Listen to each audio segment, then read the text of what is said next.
رب کائنات قرآن مجید میں ارشاد فرماتا ہے وما خلقت الجن والانس الا لیعبدون، ہم نے نہیں پیدا کیا جنوں کو اور انسانوں کو مگر اپنی عبادت کے لیے۔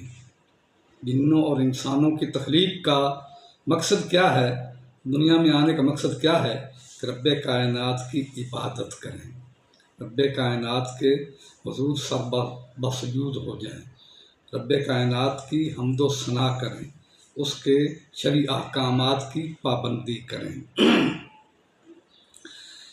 بعض لوگ یہ کہتے ہیں کہ جنات جو ہیں ان کا کوئی وجود نہیں ہے، جیسے کہ معتزلی لوگوں کا خیال ہے، عقیدہ ہے، حالانکہ یہ بات غلط ہے۔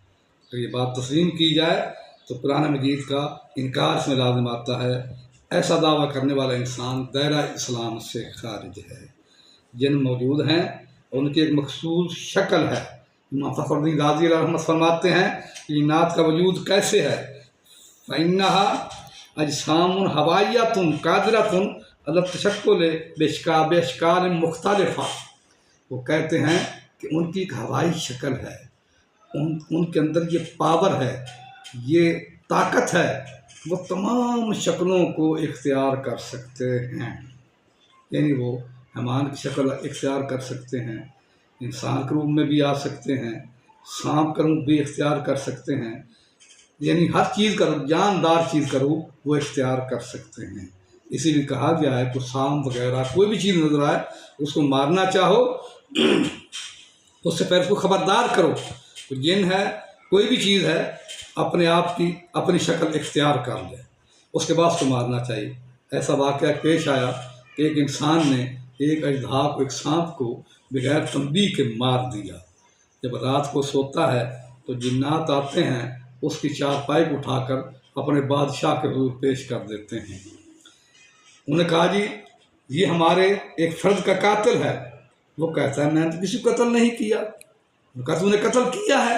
کہا کیسے قتل کیا ہے؟ فرمایا انہوں نے کہا کہ جب تم نے وہ اژدہا کو مارا وہ ہمارا ایک فرد تو تھا۔ اس نے کہا مجھے علم نہیں تھا، مجھ سے بھول ہو گئی، مجھے معاف کر دیا جائے۔ انہوں نے کہا ہم معاف نہیں کر سکتے۔ وہ سولی پہ لٹکانے لگے تو وہ کہنے لگا اے لوگو، میں نے جان بوجھ کر یہ بات نہیں کی، میں تو غوث اعظم عبد القادر جیلانی کا مرید ہوں۔ اور وہ جو بادشاہ وقت تھا وہ عبد القادر جیلانی کا مرید تھا۔ اس نے سنا کہ عبد القادر جیلانی کا مرید ہے، اے اے اے کرندو رک جاؤ، اس کو سولی پہ نہ لٹکایا جائے کیونکہ یہ عبد القادر جیلانی کا مرید ہے، میں اپنے پیر کے نام کے اوپر اس کو یہ قتل معاف کرتا ہوں۔ عرض کرنے کا مقصد یہ ہے کہ کوئی بھی چیز ایسی جو خطرناک چیز سامنے آئے اس کو ماننے سے پہلے انسان کو تنبیہ کرنی چاہیے، بول دینا چاہیے تمہارا جو بھی اصل روپ ہے اس کو اختیار کر جاؤ۔